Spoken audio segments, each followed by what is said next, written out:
ಪೆರುವಾಜೆ ಶ್ರೀ ಜಲದುರ್ಗಾ ದೇವಿ ದೇವಸ್ಥಾನದಲ್ಲಿ ಜಾತ್ರೋತ್ಸವದ ಸಂಭ್ರಮ ಮನೆ ಮಾಡಿದೆ. ಜನವರಿ 16ರಂದು ಧ್ವಜಾರೋಹಣಗೊಂಡು ಜನವರಿ 21ರ ತನಕ ನಡೆಯುವ ಈ ಜಾತ್ರೋತ್ಸವ ಸಂಭ್ರಮಕ್ಕೆ ಗೊನೆ ಮುಹೂರ್ತ ಕಾರ್ಯಕ್ರಮವು ದೇವಾಲಯದಲ್ಲಿ ನಡೆಯಿತು.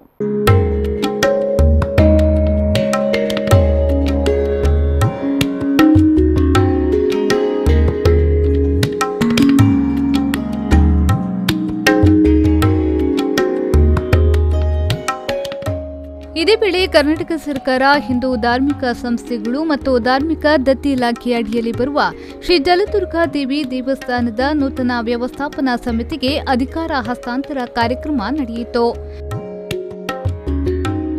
ಆಡಳಿತಾಧಿಕಾರಿಯಾಗಿದ್ದ ಪದ್ಮನಾಭ ನೆಟ್ಟಾರೂರವರು ನೂತನ ಅಧ್ಯಕ್ಷರಾಗಿ ಆಯ್ಕೆಯಾಗಿರುವ ಪಿ ಪದ್ಮನಾಭ ಶೆಟ್ಟಿ ಅವರಿಗೆ ದೇವಿ ಸಾನ್ನಿಧ್ಯದಲ್ಲಿ ಧಾರ್ಮಿಕ ವಿಧಿವಿಧಾನಗಳೊಂದಿಗೆ ಜವಾಬ್ದಾರಿಯನ್ನು ಹಸ್ತಾಂತರಿಸಿದರು. ದಿನಾಂಕ 16ರಿಂದ 21 ಜನವರಿವರೆಗೆ ವರ್ಷಂಪ್ರತಿಯಂತೆ 5 ದಿನಗಳ ಜಾತ್ರೆ ನಡೆದುಕೊಂಡು ಇಲ್ಲಿ ವಿಶೇಷವಾಗಿ ಇವತ್ತು ಬಹುಶಃ ಕಳೆದ ಜನವರಿ 10ಕ್ಕೆ ಆಡಳಿತಾಧಿಕಾರಿಯ ನೇಮಕವಾಗಿತ್ತು. ಇವತ್ತು ಇದೇ ಜನವರಿ 10 1 ವರ್ಷ ಆಗ್ತದೆ. ಇವತ್ತು ಈ ಹೊಸ ಸಮಿತಿ ಸರ್ಕಾರದಿಂದ ಆಯ್ಕೆಯಾಗಿದೆ. ಆ ಸಮಿತಿಯವರಿಗೆ ಇವತ್ತು ಅಧಿಕಾರವನ್ನು ಹಸ್ತಾಂತರ ಮಾಡಲಾಗಿದೆ. ಇವರ ಉಸ್ತುವಾರಿಯಲ್ಲಿ ಹೊಸ ಸಮಿತಿಯ ಉಸ್ತುವಾರಿಯಲ್ಲಿ ಇನ್ನು ಮುಂದೆ ಇಲ್ಲಿಯ ಜಾತ್ರಾ ಕಾರ್ಯಕ್ರಮಗಳು ಮತ್ತೆಲ್ಲ ನಿತ್ಯ ನೈಮಿತ್ಯ ಕಾರ್ಯಕ್ರಮಗಳು ಒಳ್ಳೆಯ ರೀತಿಯಲ್ಲಿ ಆಗಲಿಕ್ಕಿದೆ. ಇಲ್ಲಿ ಜನವರಿ 16ರಿಂದ 21ರ ತನಕ ಜಾತ್ರೋತ್ಸವ ನಡೆಯಲಿದೆ. ಆ ಪ್ರಯುಕ್ತ ನಾವು ಮಾಜಿ ಅಧ್ಯಕ್ಷರಾದ ನಿರಂಜನ್ ಶೆಟ್ಟಿಯವರು ಎಲ್ಲರೂ ವಿನಂತಿ ಮಾಡಿಕೊಳ್ಳೋದೇನೆಂದರೆ ಜಾತ್ರೆಯನ್ನು ಒಳ್ಳೆಯ ರೀತಿಯಲ್ಲಿ ನಡೆಸಿಕೊಡಬೇಕು, ಎಲ್ಲರಿಗೂ ದೇವರು ಮಂಗಲವನ್ನು ಉಂಟು ಮಾಡಲಿ ಎಂದು ಪ್ರಾರ್ಥಿಸುತ್ತೇನೆ. ಈ ಸಂದರ್ಭದಲ್ಲಿ ನೂತನ ವ್ಯವಸ್ಥಾಪನಾ ಸಮಿತಿಯ ಸದಸ್ಯರು ಹಾಗೂ ಪ್ರಧಾನ ಅರ್ಚಕರಾದ ಶ್ರೀನಿವಾಸ್ ಹೆಬ್ಬಾರ್ ಧಾರ್ಮಿಕ ವಿಧಿವಿಧಾನಗಳನ್ನು ನೆರವೇರಿಸಿದರು. ಜಲದುರ್ಗಾ ದೇವಿ ಕ್ಷೇತ್ರ ಪೆರುವಾಜೆ ವರ್ಷಂ ಪ್ರತಿ ಮಕರ ಮಾಸ ರಡ್ಡೆಕ್ಕೆ ಕೊಡಿಯರತ್ತು 5 ದಿವಸದ ಜಾತ್ರೆ ಸಂಪ್ರದಾಯ ಪ್ರಕಾರ ಆವಂತುಂಡು. ಅಂಜನೆ ಐಕ್ಯ ಒಬ್ಬಳಾಪಣಿಸಿದ ಮಾತು ರೀತಿಯಲ್ಲ ಭಕ್ತಿಯರನ್ನ ತನುಮನ ಧನ ಸಹಾಯಪೂರ್ವಕ ವಿಜೃಂಭಣೆಯ ಜಾತ್ರಾ ಮಹೋತ್ಸವ ನಡೆತುಂಡು. ಈಗ ಮಾತ್ರೆಗಳ ಸುಖ ಶಾಂತಿ ನೆಮ್ಮದಿ ಆರೋಗ್ಯವಾಂಚಿನ ದೀರ್ಘಾಯುಷ್ಯ ಮಾತಿತ್ತು ಮಾತ್ರೆಗಳ ಉತ್ತರೋತ್ತರ ಶಿವಧ್ಯಾಪಂಚನೆ ಶ್ರೀ ಜಲದುರ್ಗಾದೇವಿ ಮಹಾಗಣಪತಿ ಪರಿವಾರ ಸಾನ್ನಿಧ್ಯ ದೇವಿದೇವರ ಮಾತ ಅನುಗ್ರಹ ಪಡೆದು ಪ್ರಾರ್ಥನೆ. ದೇವಸ್ಥಾನ ಸಮಿತಿಯ ಸದಸ್ಯರಾದ ವೆಂಕಟಕೃಷ್ಣ ರಾವ್ ಅವರ ತೋಟದಿಂದ ಬ್ಯಾಂಡ್ ವಾದ್ಯ ವೇದ ಘೋಷವಾಕ್ಯಗಳೊಂದಿಗೆ ಗೊನೆ ಕಡಿದು ದೇವಸ್ಥಾನಕ್ಕೆ ತರಲಾಯಿತು. ನಂತರ ದೇವಸ್ಥಾನದಲ್ಲಿ ಪ್ರಾರ್ಥಿಸಿ ಗೊನೆ ಮುಹೂರ್ತ ನೆರವೇರಿತು.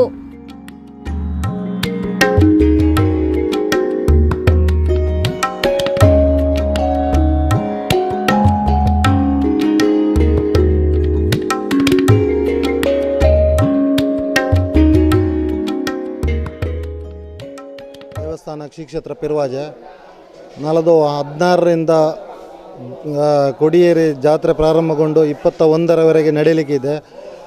ಈ ಸಾರಿ ಏನಂತ ಹೇಳಿದರೆ ಮಹಾಮಾರಿ ಕೋವಿಡ್-19 ಇದ್ದ ಕಾರಣ ಸ್ವಲ್ಪ ಮಾಸ್ಕ್ ಮತ್ತು ಅಂತರವನ್ನು ಕಾಯ್ದುಕೊಂಡು ನಾವು ಕಳೆದ ಸಾರಿ ಸಹ ನವರಾತ್ರಿಯಲ್ಲಿ ಅದನ್ನೇ ಅದೇ ಪಾಲನೆಯನ್ನು ಮಾಡಿಕೊಂಡು, ಆದರೆ ನಮಗೆ ಏನು ಯಾವುದೇ ಒಂದು ಸಮಸ್ಯೆಗಳಿಲ್ಲದ ಒಳ್ಳೆಯ ರೀತಿಯಲ್ಲಿ ನಡೆದಿದೆ. ಹಾಗೆ ಇನ್ನು ಈ ಜಾತ್ರೆಯು ಸಹ ಒಳ್ಳೆಯ ರೀತಿಯಲ್ಲಿ ಈಗ 16 ತಾರೀಕಿಗೆ ನಾವು ಬೆಲ್ಲರೆ ವೆಂಕಟರಮಣ ದೇವಸ್ಥಾನದ ಬಳಿಯಿಂದ ಹೊರೆಕಾಣಿಕೆ ಹೊರಟು ಬಂದು ಇಲ್ಲಿ ಕೊಡಿಯೇರಿ ಜಾತ್ರೆ ಪ್ರಾರಂಭಗೊಂಡು 21ರವರೆಗೆ ನಡೀಲಿಕ್ಕಿದೆ. ಒಳ್ಳೆಯ ಹೊರೆಕಾಣಿಕೆಯು ಹಾಗೆ ಒಳ್ಳೆಯ ರೀತಿಯಲ್ಲಿ ಎಲ್ಲ ಸ್ಪಂದನೆ ಕೊಡ್ತಾ ಇದ್ದಾರೆ. ಹಾಗೆ ಒಳ್ಳೆಯ ರೀತಿಯಲ್ಲಿ ಜಾತ್ರೆಯನ್ನು ನಡಿಬೇಕು ಅಂತೇಳಿ ನಾವು ದೇವರಲ್ಲಿ ಪ್ರಾರ್ಥಿಸ್ತೀವಿ. ದೇವಸ್ಥಾನದ ಜಾತ್ರೋತ್ಸವಕ್ಕೆ ಸಂಬಂಧಿಸಿದ ಧಾರ್ಮಿಕ ಪರಂಪರೆಯ ಧಾರ್ಮಿಕ ಸೇವಕರಿಗೆ ವೀಳ್ಯದೆಲೆ ಬೂಳ್ಯ ನೀಡುವುದರೊಂದಿಗೆ ಜಾತ್ರೋತ್ಸವಕ್ಕೆ ಚಾಲನೆ ನೀಡಲಾಯಿತು.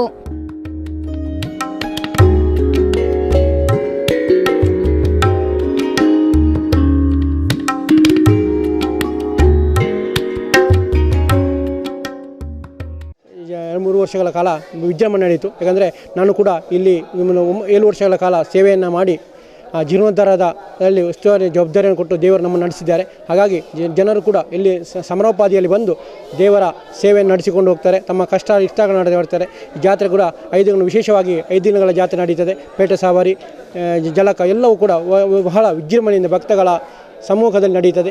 ಆ ರೀತಿಯಿಂದ ಇವತ್ತು ಕೂಡ ಇವತ್ತಿಂದ ಗೊನೆ ಮುಹೂರ್ತ ನಡೆದು ನಾಡ್ದು ಧ್ವಜಾರೋಹಣ ಕಾರ್ಯಕ್ರಮ ಆಗಲಿಕ್ಕಿದೆ. ಅದರ ಬಳಿಕ ದರ್ಶನ ಬಳಿ, ಉತ್ಸವ ಬಳಿ ಹಾಗೂ ಕೆರಣ ಎಲ್ಲ ದೈವಗಳ ನೇಮೋತ್ಸವ ನಡೀತಿದೆ. ಈ ಎಲ್ಲ ಕಾರ್ಯಕ್ರಮ ಕೂಡ ದೇವರು ಒಳ್ಳೆ ರೀತಿಯಲ್ಲಿ ನಡೆಸಿಕೊಂಡು ಬರಲಿ ಅಂತೇಳಿ ದೇವರಲ್ಲಿ ಪ್ರಾರ್ಥಿಸುತ್ತಾ ಬಂದಂಥ ಎಲ್ಲ ಭಕ್ತರಿಗೂ ಕೂಡ ದೇವರು ಸನ್ಮಾನ ಉಂಟು ಮಾಡಲಿ ಅಂತೇಳಿ ದೇವರಲ್ಲಿ ಪ್ರಾರ್ಥಿಸ್ತಾ ಇದ್ದೇನೆ.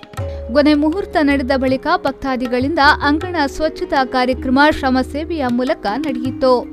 ಈ ವೇಳೆ ಸಮಿತಿಯ ನೂತನ ಸದಸ್ಯರಾದ P Venkatakrishna Rao, Jayaprakash Rai P Jagannath Rai, Damodar Naik, Narayan K, Shrimati Bhagyalakshmi, Yashodha AS ಉಪಸ್ಥಿತರಿದ್ದರು.